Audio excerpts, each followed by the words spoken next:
Subscribe to Rootstem Gaming before the 1st of April for your chance to win this fully painted Noise Marine figure.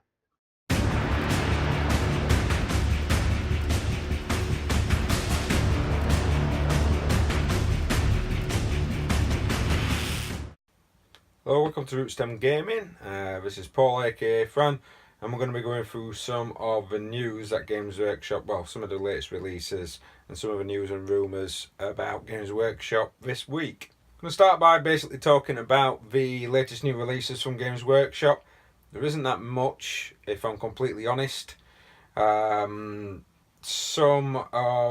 if you have a look at the new releases page, it's just a rehash of the stuff for the Genestealer Cult that's already come out. The Amble for the Blackstone Fortress, which, if you've not seen already, is a complete set to itself. It's going to be a whole entire expansion and brand new game.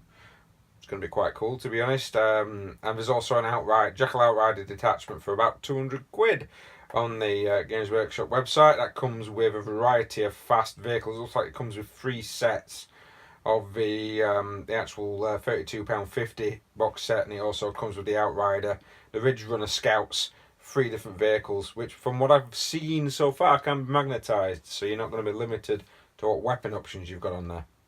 Pre-orders wise, quite interesting. We've got the Shock Jump Dragster, which was only available in the I think it was Cult of Speed box game, and the Custom Booster Blaster for the Orcs. It's nice to see the Orcs getting some more love as part of their vehicles. We've also got the Reaver Titan. So we're going to have the Warhound and the Reaver Titan. Oh, Apocalypse Missile. The Warhound Sprue and the Reaver Titan Sprue is going to become available for Adeptus Titanicus. I really do like that game. If you've not played it, keep an eye out for when they re-release the... they're going to be re-releasing the huge box set that they brought out. Forgotten off the top of my head what the actual name is called. I'll probably try and put a picture on underneath. That's going to have Titans and terrain in there, so if you've not played it, that's going to be the best way for you to be able to get an entry level into it. They've also got some of the bots. Now these are going to be Necromunda. It won't surprise me if they're going to release some rules for these in 40k. They're known as Luther Pattern Excavation Automata Ambot. So basically the lovely biological Ambot that we've got, we're now going to be able to get a nice looking mechanical version. It'll be quite interesting to see if you can use what type of damage they're going to cause in Necromunda. It'd be nice to see them as a bit of a scenario running around just creating havoc and mess. Speaking of Necromunda, you can also pre-order 14mm Necromunda bases. These are ones that's probably going to be coming in the Ambot set, so if you're wanting a bit bigger base, or if you're actually using the Necromunda bases to theme your models on anyway, they'll be coming out quite soon. So Shadow Spear seems to be just around the corner as well. We've got a lot of pictures of the new models that are coming out. The Venom Crawler, which is a very nice looking nasty spider. That'll be quite interesting, I think, to paint a couple of tentacles on there. It's only got 4 legs, but the big sort of bulbous back makes it look like, try and make it look like a Black Widow. The new Chaos Space Marines look nice. I'm glad they're getting a little bit of love for once, to be honest. But I'm not sure what size they're going to be. I don't know if they're going to be standard Space Marine size, or whether or not the new Chaos Marines are actually going to be the same size as the new Primaris Marines. It would make sense since they are going that way to try and make everybody a little bit more sort of bringing everything more into what's called a true scale. It wouldn't surprise me though if Games Workshop is trying to go for that 32mm rather than 28. So that's probably why some of their terrain looks a little bit bigger than it was before. You've also got the Greater Possessed. This does look like a good model that would be nice to airbrush, if I'm completely honest. There is a little bit of rules for this, not really official, but says it's going to have 5 wounds, toughness 5, strength 5, 5 attacks, and gives +1 strength to all friendly Legion Demon units within 6 inch. That'd be quite interesting for some of the Khorne units that you might be able to get in there. We've also got a Master of Possessions. He's like some form of sorcerer. He's going to have 2 powers and a 5+ invulnerable save for him basically being demon. It wouldn't surprise me if a lot of the newer stuff does have the demon keyword. so it's going to be able to be affected by demons, but of course he's going to have he's going to be able to be affected by demons, but also have the 5-up invulnerable saves, which will make them a little bit harder and a little bit more survivable. Obliterators look like they're also getting an upgrade. The new model looks amazing, and from the rumours that we can see, it's now going to be toughness 5 with 4 wounds apiece. Flesh metal guns are going to be the same, but have 6 assault shots instead of 4, and they're also going to have crushing fists, which didn't make much sense to me because we're quite weak in combat in the codex. But the new ones apparently are going to have a +1 strength, a -1 AP and D3 damage. Squad size is probably going to be the same, probably still going to be at least a minimum of 3. So these rules seem to be what's going to be in the next Vigilus book. So it looks like the next Vigilus book is going to be the upgrades for a lot of the units. It'd be quite nice to see Chaos actually get a bit of love for once. But we all know that there's going to be some new Space Marines coming out. So what we can see from the new Space Marine stuff is we're going to have a hell of a lot of new Primaris units that's coming in. Again, with a lot of different armour marks. So Phobos armour has been mentioned quite often. One of the stranger ones, which I've seen the rules for, is the Suppressor Squad. Now this is going to be the one that we've seen, the images that we've seen with the giant autocannon. It's going to be a junk pack trooper with heavy weapons. And it's also going to be part of your fast attack choices, which Space Marines do need some more fast attack choices, to be honest with you. The Suppressor Squad itself is going to be a movement of 12, from what I can see. 2 wounds apiece, of course, and to attack. So standard Primaris stat line, but it's going to have a jump pack. But the weapon, it's going to have an accelerator autocannon. So a lot of these Primaris Marines are having weapons that are normally given to normal Marines, but beefed up. This is going to be a heavy 2 strength 7 -2 and 2 damage autocannon. But again, it's heavy, so I don't know whether or not this unit's going to be great when it's actually on the move. But apparently there is a special rule for it known as suppressing fire. So if it destroys any enemy models in the shooting phase with its accelerator autocannons, the destroyed model's unit can't fire Overwatch. This might be really good as a combination. So this is definitely going to be some form of support unit for a lot of your mainline infantry. I have come across some rules for a lieutenant in Phobos armour. Apparently, yes, it's on my phone. Apparently they're going to have a master-crafted Oculus Bolt carbine. Units don't gain cover. It's basically just like a bolt with 2 damage, but don't gain any cover against shots from that. There's also going to be a bit of a knife fighter. His special rules are each unmodified hit roll of 6 made for attacks with a model's close combat weapon score 2 hits instead of 1. And having 4 attacks basic means that he's going to be a little bit, it's going to be nasty. He's going to be nice when it comes to shooting, but he's also going to be nice when it comes to your combat. He also rerolls 1s to wounds, so it looks like they're kind of gearing up for a bit of a infantry infiltrator units with the Space Marines. The Primaris snipers we've been seeing pictures of all over. They've also got some rules. The standard Primaris stat line, of course, but they're going to have a, by the looks of it, a bolt sniper rifle. These are some rules that I've found. It's going to have 3 different types of shot, very much like your assassins, you know, your Eversa.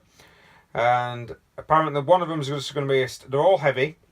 Your standard one is just going to be the execution round, strength 4 -2 and D3 damage. And any wound roll of a 6 inflicts a mortal wound. So it's going to be quite a heavy sniper rifle. Probably going to stop you from even taking your usual troop choices of scouts. Although I do think this is a heavy support choice. You've got a mortis round, which is -1. It's strength 4 -1, 1 damage. But if the target unit is not, it can fire at the target unit if it's not visible.